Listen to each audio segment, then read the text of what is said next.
बहुत बहुत धन्यवाद राजेश। सर्वप्रथम मैं आप सभी का और आपके माध्यम से संपूर्ण बल के अधिकारियों और जवानों और उनके परिवारों का हार्दिक अभिनंदन करता हूं।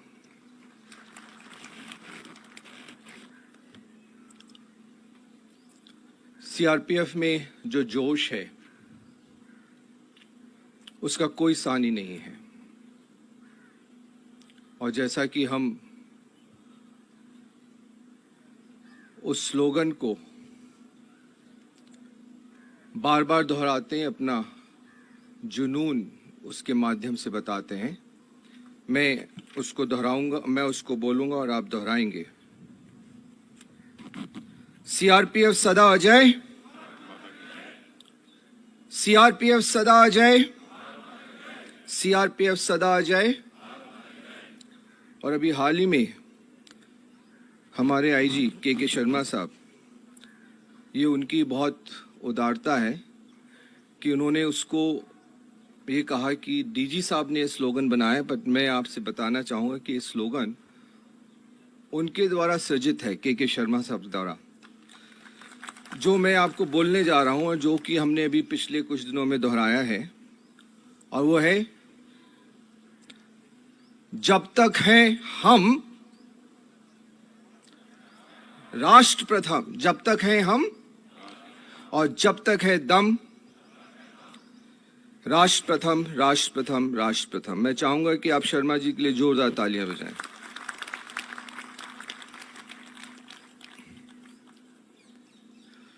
इस बल में आकर के ही मैंने सीखा कि बहादुरी क्या होती है और किसी समस्या से कैसे जूझा जाता है। इस बल में आने के बाद यहाँ के कार्मिकों ने, जवानों ने, अधिकारियों ने जो अपने अनुभव मुझसे साझा किए, तब मुझे मालूम पड़ा कि योद्धा होता क्या है। और सीआरपीएफ वो बल है जिसमें हमें मालूम नहीं कि समस्या क्या है, चुनौती क्या है, और ये राष्ट्र हम पे भरोसा करके हमारा व्यवस्थापन कर देता है कि वहां कुछ उपद्रव है, जाइए देखिए, वहां पर आतंकवाद है, जाइए देखिए, वहां पर उग्रवाद है, जाइए देखिए। और इस बल ने अपनी उस पुरुषार्थ को, उस कौशल को एक बार नहीं बार बार प्रमाणित किया है, चाहे वो राष्ट्र का एकीकरण हो, चाहे वो नॉर्थ ईस्ट का उपद्रव हो, चाहे JNK की मिलिटेंसी हो, चाहे पंजाब का उग्रवाद हो। इस बल को किसी ने प्रशिक्षित नहीं किया।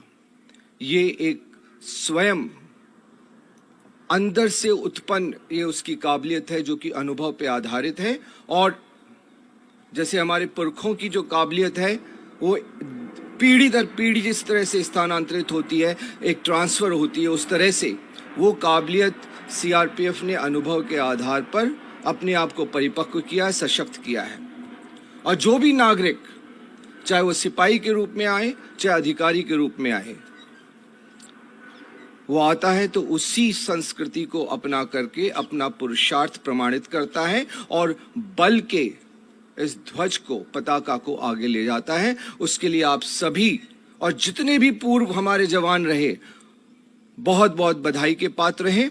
और मैं इसी सम्मेलन के माध्यम से हमारे वीरों को, हमारे शहीदों को पुनः नमन करता हूं। तो जो फौलादी घुट्टी लौह पुरुष ने इस बल को दी स्वतंत्रता के उपरांत और नया नाम दिया, ध्वज दिया, ये उसी का परिणाम है कि इस बल ने कभी पीछे मुड़कर नहीं देखा। ये बात मैं आज नहीं कह रहा हूं, मैं बार बार कहता हूं और कहता रहूंगा। सीआरपीएफ की खासियत है कि इसने लोगों के दिल जीते हैं, राष्ट्र का भरोसा जीता है। और कहीं चले जाइए, और आज उस बुलंदी के अवसर पर है कि स्तर पर है, उस उत्कर्ष पे है कि सीआरपीएफ को देश का बच्चा बच्चा जानता है और ये भी समझता है कि सीआरपीएफ का इस देश के लिए क्या मायने हैं। कहीं भी कोई विपत्ति आती है तो सीआरपीएफ चट्टान की जगह जैसे जाकर के उसका सामना करती है। मैं आप सभी को, सभी सैनिकों को, जवानों को, अधिकारियों को इसके लिए साधुवाद देता हूं। मैंने पढ़ा था कई फौजों ने अपने इतिहास में लिखा है, difficult we do at once, impossible takes a little bit.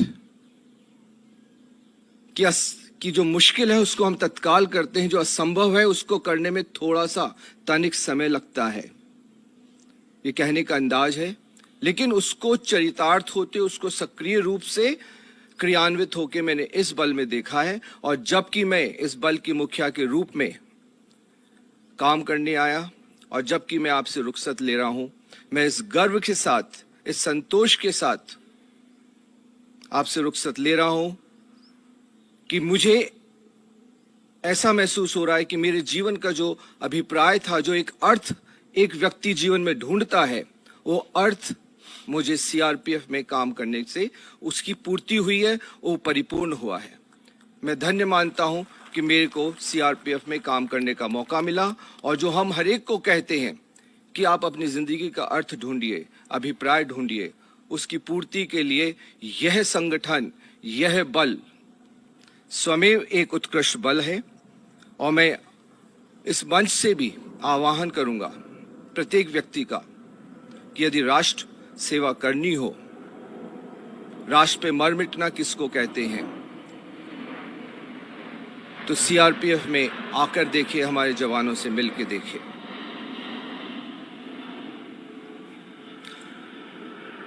मैंने यहां पर आकर यह भी सीखा आप लोगों के साथ कि एडम और ऑप्स में कितना फर्क है। हम शहर में रहकर प्रशासनिक दृष्टि से इस बल को चलाने की चेष्टा करते रहे, लेकिन जब फील्ड में जाकर के काम करके देखा तो ये अनुभव हुआ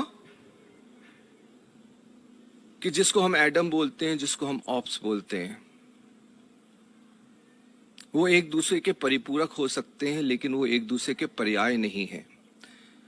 तो ये मैंने सीखा कि ये गलती कभी नहीं करनी चाहिए कि ये एक ऑपरेशनल फोर्स है, इसको प्रशासनिक दृष्टि से चलाने की जिसने भी गलती की उसने कार्य को बाधित ही किया है। इसलिए मैंने कल भी कहा था और मैं आज पुनः दोहराता हूं कि हम इतनी डायनामिक सिचुएशन में काम करते हैं कि जो मैन ऑन द स्पॉट है वो ही कमांडर है, वो ही लीडर है वहां का, वही वहां का डीजी है, वो ही डिसाइड करेगा स्पाइक से बचना है तो क्या करना है, आईडी चल रही है, आईडी लगी है, कैसे चलना है, कैसे नहीं चलना है।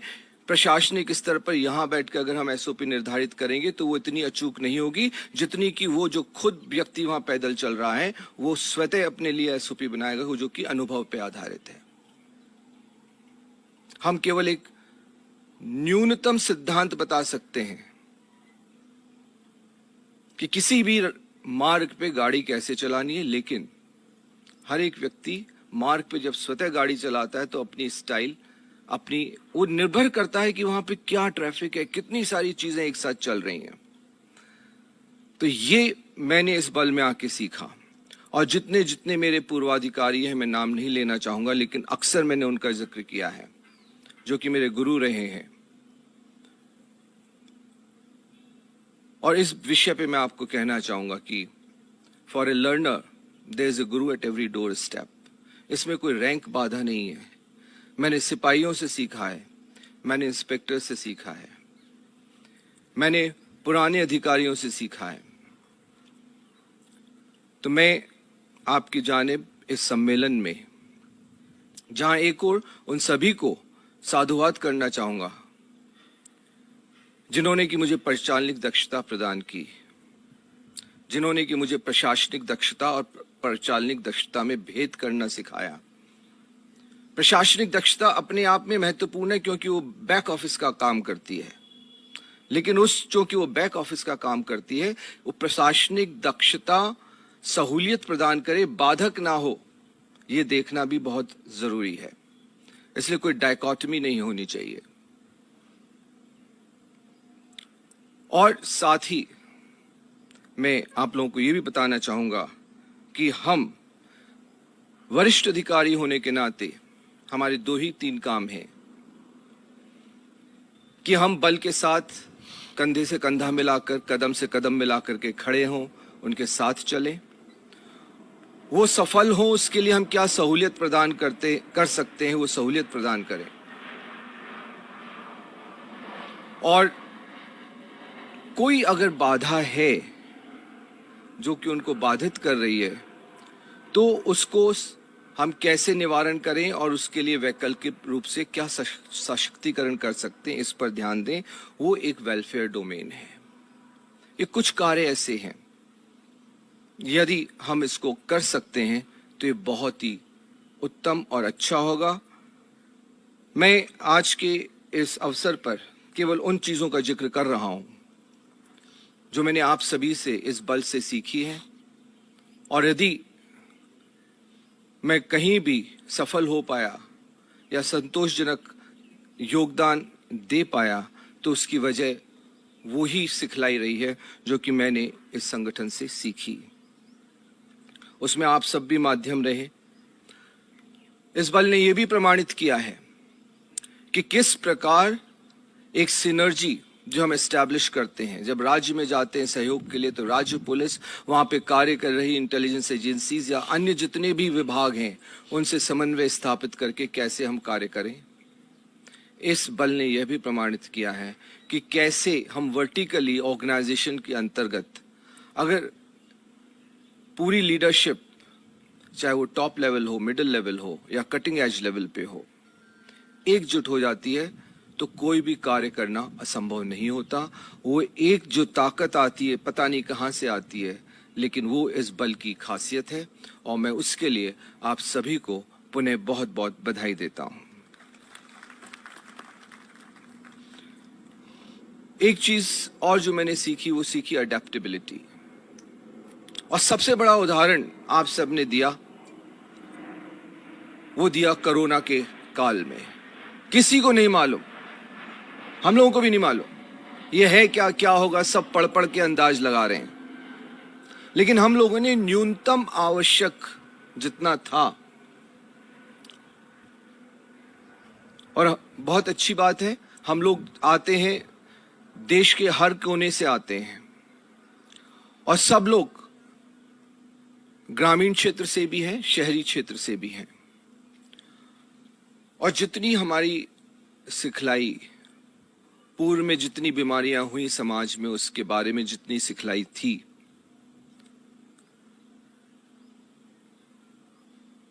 उसके आधार पर हम लोगों ने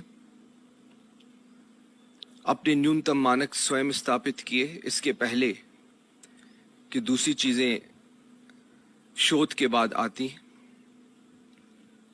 और सबसे बड़ी चीज जिसको कि मैं अक्सर कहता हूं कि जो पूरी सृष्टि है, जो सिस्टम है, वो बहुत बड़ी ताकत से चल रहा है। और उसमें यह है कि अगर हम दूसरे के लिए जीते हैं, वासुदैव कुटुंबकम के सिद्धांत पर जो हमारे पूर्वजों ने दिया, उसमें विश्वास रखते हैं, तो ये सृष्टि भी सहयोग करती है।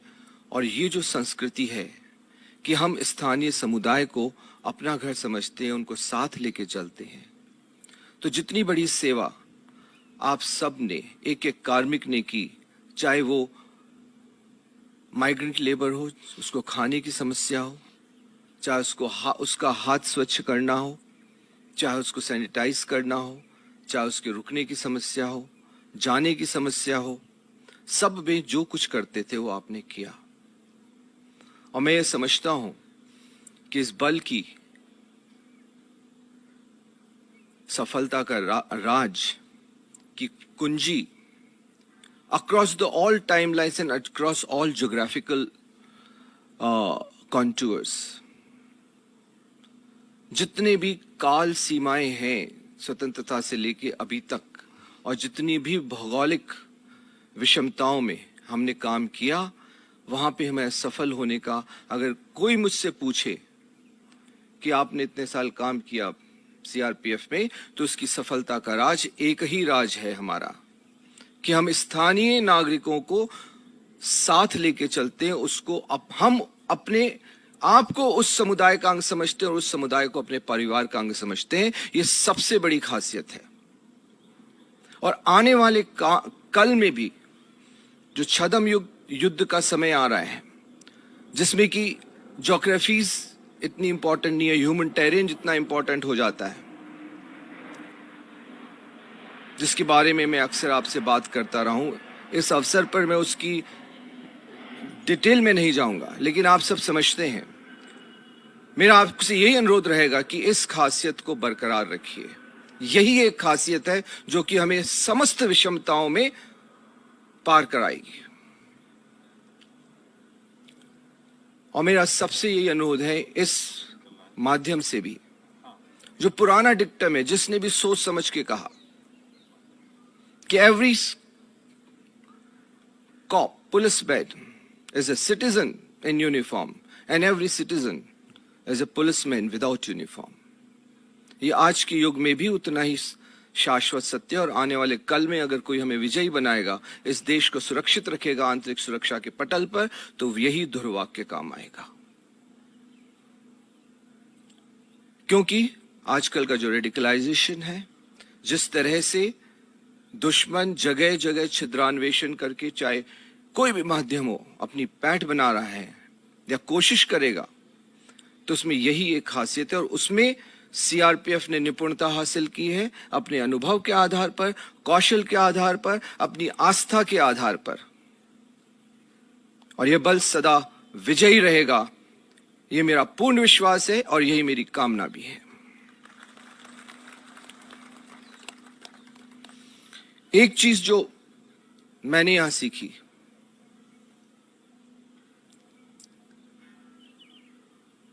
और जिन अधिकारियों ने मेरे साथ श्रीनगर में भी काम किया, असम में भी काम किया, उन्होंने मुझे सिखाया, हालांकि वो रैंक में मेरे से जूनियर थे, तो यही बोलते थे कि सर,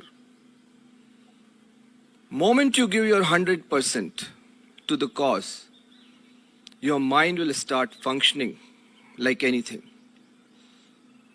माइंड का काम ही आइडिया देना, माइंड का काम ही है कि आपको रास्ता बताए, लेकिन माइंड को ये पकावट होनी चाहिए कि आप वाकई इसमें रुचि रखते हैं। आप कुछ भी बोलें, लेकिन आपका अंतर्मन जानता है कि आप कितने सीरियस हैं। अंतर्मन से आप नहीं छुपा सकते कोई भी चीज। और मैं आज नाम लूंगा, चाहे वो सहोटा साहब रहे हों, चाहे जीजे सिंह रहे हों, दोनों ने मुझे अलग अलग समय में, और ये मैंने बहुत दफे करके देखा, जब भी कोई समस्या आई, उसका समाधान, समस्या की, जो बोलते हैं समस्या की कोख से ही उसका समाधान निकलता है।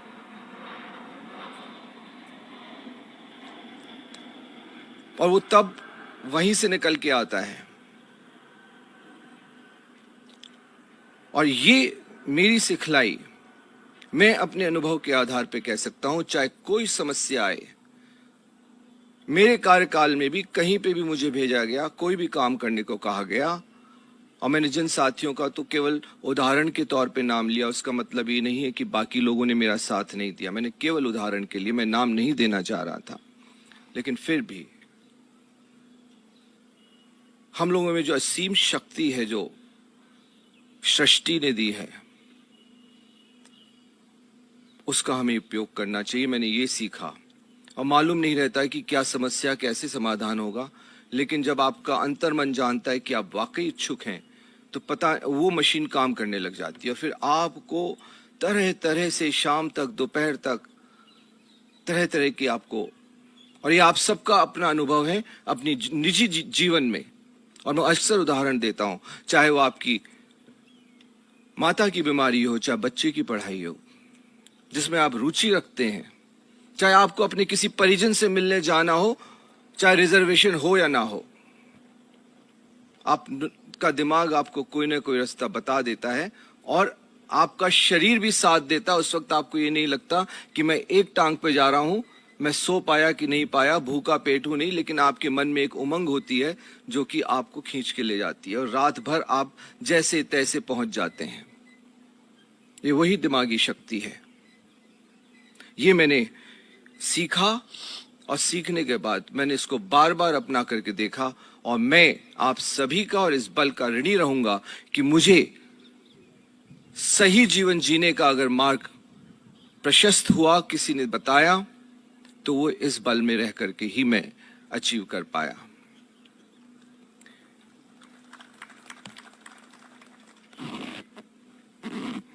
सीआरपीएफ एक ब्रांड नेम है, केवल राष्ट्रीय पटल पर ही नहीं, अंतर्राष्ट्रीय पटल पर भी।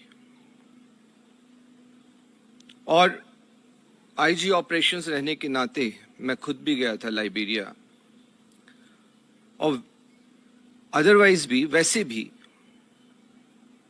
बीपीआरएनडी में रहकर, भारत सरकार में रहकर कई अंतर्राष्ट्रीय संगठनों और उनके प्रतिनिधियों से मेरी बात होती रही और हमेशा ये गर्व का विषय रहा कि अंतर्राष्ट्रीय पटल पर भी सीआरपीएफ ने अपना एक स्थान बनाया है और बहुत आदर से, बहुत ही सम्मान से एक कुशल फौज के रूप में यह बल जाना जाता है। मैं इस अवसर पर और कुछ नहीं कहते हुए आप सभी को हमेशा सफल रहने, खुश रहने की दुआएं देता हूं, शुभकामनाएं देता हूं। और खुश रहना ये हमारी आंतरिक स्थिति है। हम अपने अंतर्मन को किस चीज से जोड़ते हैं, किस चैलेंज, चुनौती से जोड़ते हैं, और ये भी सीआरपीएफ के ही एक अधिकारी का वाक्य था कि साहब, और उनका ये कहना था कि only way of creating a high wellness quotient, बहुत मुदित होने के, आंतरिक रूप से मुदित होने का एक ही तरीका है, वो है अपने कार्य में सफलता अर्जित करना। और सफलता अर्जित करने का एक ही माध्यम है कि हम एक चुनौतीपूर्ण लक्ष्य लें और फिर जुट जाएं उसको हासिल करने में। जो उसको हासिल करने में हमें खुशी होगी, जो उसमें आनंद मिलेगा, उसकी अनुभूति हमें और कभी नहीं हो सकती है। और जिस चीज को मैं अक्सर दोहराता हूं, मैं पुनः दोहराना चाहूंगा, और वो भी मुझे एक वृद्ध पुरुष से हरिद्वार में, मैंने इस चीज को बार बार रिपीट किया है लेकिन पुनः दोहराना चाहूंगा, और वो ये है कि मैंने जब उनसे पूछा कि आपके चेहरे पे इतना तेज है, आप इतने खुश हैं इस अवस्था में भी, आप अकेले रहते हैं, आपके परिवारजन आपके साथ नहीं है, तब उन्होंने कहा, महेश्वर जी, कि जीवन का सांझ आते आते, संध्या आते आते आपके पास दो ही चीज रह जाती हैं। और उन्होंने बताया कि ये दो चीजें भी मुझे किसी ने बताई थी, लेकिन जब मैं 30 वर्ष का था और मैं तब से इसका पालन कर रहा हूं।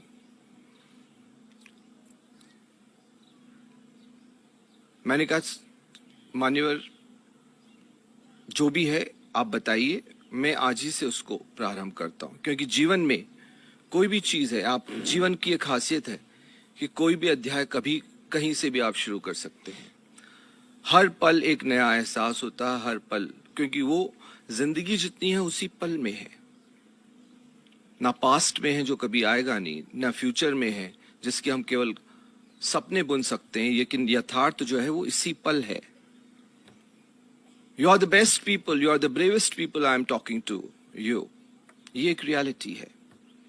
तो जब मैंने उनसे कहा तो उन्होंने कहा कि दो ही चीज आपके पास रहती है, एक अच्छा स्वास्थ्य और एक अच्छे अनुभव। वही चीज मैं आपको भी बताना चाहूंगा, शेयर करना चाहूंगा। कि अपने स्वास्थ्य का ख्याल रखें और उसके लिए ज़्यादा कुछ करने की ज़रूरत नहीं है।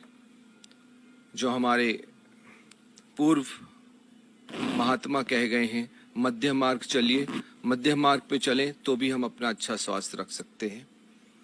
और अच्छे अनुभव, अच्छे कार्य, चुनौतीपूर्ण कार्य करने से, मानवीय कार्य करने से, जिसमें कि ये बल स्वयमेव दक्ष है। इन्हीं शब्दों के साथ मैं आपका पुनः पुनः आभार व्यक्त करता हूं। मेरे नेतृत्व में कई कमियां रही होंगी, मैं मानता हूं। मैं अपने आप में पूर्ण नहीं हूं। उसके लिए मैं पुनः आपसे संपूर्ण बल से क्षमा याची हूं। लेकिन मैं यह आश्वस्त करना चाहूंगा कि मेरा एक एक पल मैंने बल के हित में सोचा और उस कार्मिक के हित में सोचा जो कि धरातल पर कार्य कर रहा है। उस आखिरी व्यक्ति के हित में मैंने कार्य किया है। और इस प्रक्रिया में मेरे व्यवहार में, मेरे निर्णय में कई दोष रहे होंगे, मैं मना नहीं करता। लेकिन मैं केवल 3 चीज जो मैंने पहले दिन भी आपसे कही थी, मैं मेरी दिशा, निष्ठा और प्रयासों के प्रति आपको आश्वस्त करता हूं और आप के हर परिवारजन और आपकी खुशी की कामना करता हूं। जय हिंद, जय भारत, जय सीआरपीएफ।